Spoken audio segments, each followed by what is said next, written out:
नोटबैन पर राज्यसभा में विपक्ष के हंगामे पर वित्त मंत्री अरुण जेटली ने कड़ी आलोचना की है। विपक्ष पर निशाना साधते हुए जेटली ने कहा कि सरकार का ये शक अब यकीन में बदल गया है कि काले धन पर कार्रवाई से तकलीफ आम जनता को नहीं, सिर्फ विपक्ष को है। पूर्व प्रधानमंत्री मनमोहन सिंह पर इशारों में निशाना साधते हुए जेटली ने कहा कि जिनके नेतृत्व में चली सरकार में बड़े बड़े घोटाले हुए, उन्हें अब काले धन पर कार्रवाई ब्लंडर लग रही है। जेटली ने नोटबंदी से जीडीपी घटने के मनमोहन के दावे को खारिज कर दिया। सरकार का बिल्कुल स्पष्ट रवैया है, चर्चा हो, और जो कदम सरकार ने उठाए हैं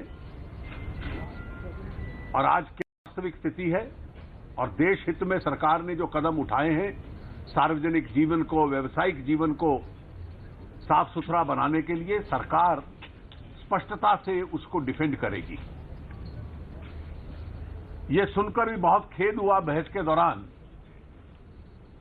कि उस सरकार का संचालन करने वाले लोग जो 2004 से 14 तक सरकार में थे, जहां शायद इस देश में सबसे अधिक ब्लैक मनी का जनरेशन हुआ होगा, सबसे अधिक भ्रष्टाचार के कांड हुए होंगे, 2G से लेकर कॉमनवेल्थ गेम, कोल स्कैम, जो लाखों करोड़ों रुपए के स्कैम्स हुए, जिस पे न्यायपालिका के भी निर्णय आए, CAG के भी रिपोर्ट्स आई, और पूरे देश ने वो स्कैंडल्स वाली सरकार देखी जिसके दौरान ये ब्लैक मनी जनरेट और क्राइम मनी जनरेट हो रही थी। आज ब्लैक मनी के खिलाफ हुआ कैंपेन उनको ब्लंडर लगने लग पड़ा है। वो 2G और कॉमनवेल्थ और कोल स्कैम उनको ब्लंडर नहीं लगता था, लेकिन काले धन के खिलाफ क्योंकि सख्त कदम उठाए गए हैं, उस सरकार का मुखिया जो 2004 से 14 तक थी, उनको ये ब्लंडर लगने लग पड़ा है। चर्चा आगे होगी तो ये तर्क भी सदन के अंदर दिए जाएंगे, लेकिन मुझे इसकी आशंका लगती है कि शायद विपक्ष और कुछ समय के लिए इस चर्चा को आगे न बढ़ने दें।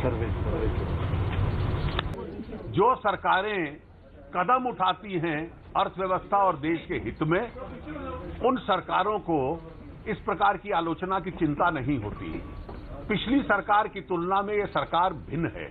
पिछली सरकार में पॉलिसी पैरालिसिस था। उस सरकार में इतनी हिम्मत ही नहीं थी कि वो कड़े और कड़वे निर्णय देश के हित में ले पाए।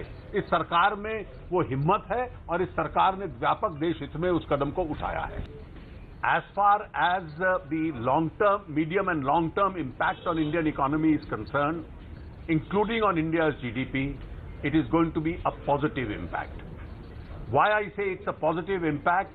Because a lot of money that operates in the shadow economy will now become a part of the banking structure itself. The banks will have a lot more money to support the economy. The private sector investment, which was so far lacking, will now get back into the economy. The banks, which were struggling because of the NPA problem, will have a lot more money to lend for agriculture, for infrastructure in the social sector, as also for trade and industry. The possibility of banks having low-cost funds now available to lend at lower cost also arises. Additionally, when more and more transactions will come into the banking network, in the long run, you will find taxation, both direct and indirect, improving, and therefore, over a medium and long term, there will be a positive impact on the economy. I think it would be prudent for any economist to really look beyond the immediate impact when the remonetization process is on and look at India post remonetization.